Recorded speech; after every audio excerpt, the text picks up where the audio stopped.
आइए वचन सीखने के पहले प्रार्थना करें। प्यारे प्रभु, इस मौका के लिए लाखों लाख धन्यवाद देते हैं।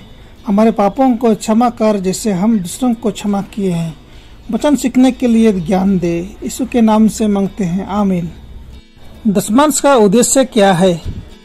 परमेश्वर दशमांश के साथ क्या करने को कहता है? दोस्तों, पढ़े व्यवस्था 27:30 और गिनती 18:21-24।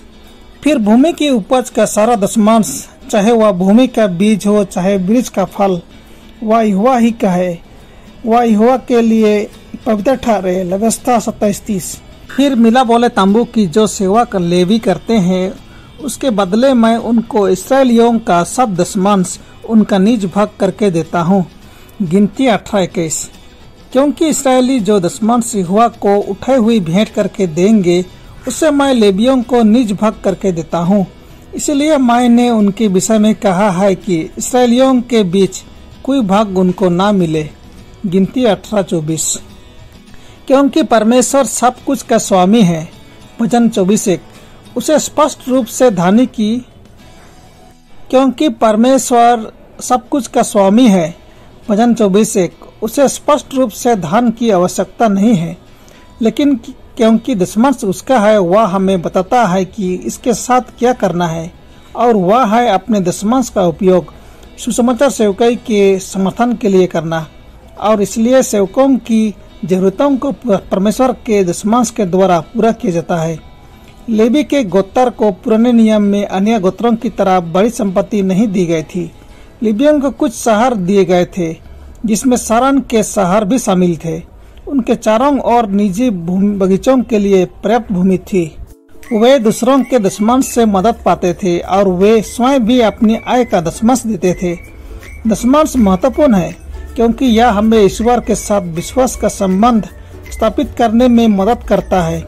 अपनी आय का 10वां हिस्सा देना, हालांकि तकनीकी रूप से यह वैसे भी परमेश्वर का है, वास्तव में विश्वास का क्रिया करता है, और केवल विश्वास करने से ही आपका विश्वास बढ़ेगा। उदाहरण के लिए अंत समय के बारे में भी सोचें। जब जो लोग विश्वास योग्य होंगे वे खरीद या बेच नहीं सकेंगे, जैसा कि प्रकाशित वाक्य 13-14 में दर्शाया गया है। ईश्वर और उसके व्यवस्थाओं और उसके शक्ति और प्रेम में विश्वास विकसित करना सबसे अच्छा होगा जब ऐसा लगता है कि सारी दुनिया हमारे खिलाफ है। दोस्तों, विश्वास योग्य दशमांश निश्चय ही उस भरोसे के विकसित करने में मदद कर सकता है। इससे पहले भी हम सभी के लिए कितना महत्वपूर्ण है कि हम अपनी स्थिति की परवाह किए बिना परमेश्वर पर भरोसा करना सीखें। वित्तीय विश्वास योग्यता का दूसरा बड़ा कारण परमेश्वर की प्रतिज्ञात आशीषों का पहुंचना है। दशमांश अनुबंध के भाग के रूप में परमेश्वर ने इतनी बड़ी आशीषों का वादा किया है कि हमारे पास उन्हें प्राप्त करने के लिए पर्याप्त जगह नहीं होगी। हमारे अधिशेष के साथ हम दूसरों की मदद कर सकते हैं और हमारे दान के साथ परमेश्वर के काम का समर्थन करने में मदद कर सकते हैं। परमेश्वर की संतान और उसकी आशीषों के भंडारी होने के नाते हमें किस प्रकार के लोग होने के लिए कहा गया है? तो दोस्तों, पढ़े 1 कुरिन्थियों 4:1-2। मनुष्य हमें मसीह के सेवक और परमेश्वर के भंडारी समझे।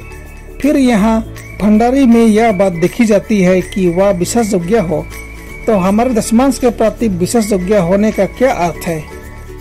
वह राशि देना है जो हमारी आय या वृद्धि का 10वां भाग या 10% है। 2 नंबर, भंडार में ले जाया जाना चाहिए, वह स्थान जहाँ से सेवकों को मदद किया जाता है। 3 नंबर, अपनी आय के पहले भाग से परमेश्वर का आदर करना है। 4 नंबर, सही उद्देश्यों के लिए उपयोग किया जाना चाहिए, वह है सेवकाई का समर्थन। दोस्तों, चर्च के सदस्यों के रूप में यह हमारी जिम्मेदारी है कि हम पहली 3 वस्तुओं को बनाए रखें। यह सुनिश्चित करना भंडारगृह प्रबंधकों की जिम्मेदारी है कि दशमांश निधि का सही उपयोग किया जाए। हमें परमेश्वर की निधि के अपने प्रबंधन का लेखा जोखा देने के लिए कब बुलाया जाता है?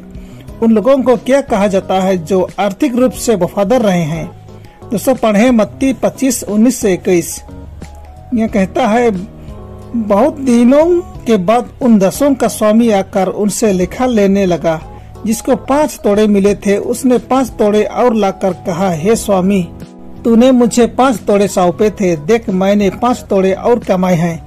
उसके स्वामी ने उससे कहा, धन्य है अच्छे और विश्वास योग्य दास, तू थोड़े में विश्वास योग्य रहा, मैं तुझे बहुत वस्तुओं का अधिकारी बनाऊंगा। अपने स्वामी के आनंद में सहभागी हो। सारे दशमांश भंडार में ले आओ। मलाकी 3:10। परमेश्वर की आज्ञा है। कृतज्ञता या उदारता के लिए कोई अपील नहीं की जाती है।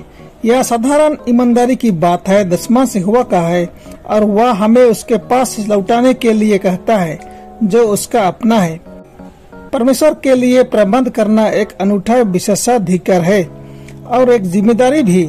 वह हमें आशीर्वाद देता है और कायम रखता है और केवल 10वां भाग मांगता है और फिर वह अपने दशमांश का उपयोग सेवकाई में उन लोगों के निमित्त प्रदान करने के लिए करता है।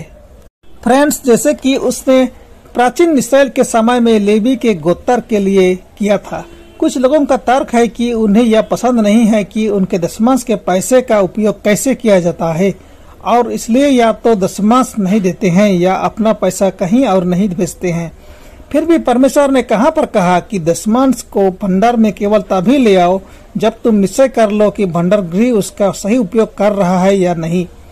यदि हमारे लोगों के सभी दशमांश प्रभु के खजाने में प्रवाहित हो जाते हैं तो इस तरह के आशीर्वाद प्राप्त होंगे कि पवित्र उद्देश्यों के लिए उपहार और दान 10 गुना बढ़ जाएंगे और इस तरह परमेश्वर और मनुष्य के बीच का चैनल खुला रहेगा।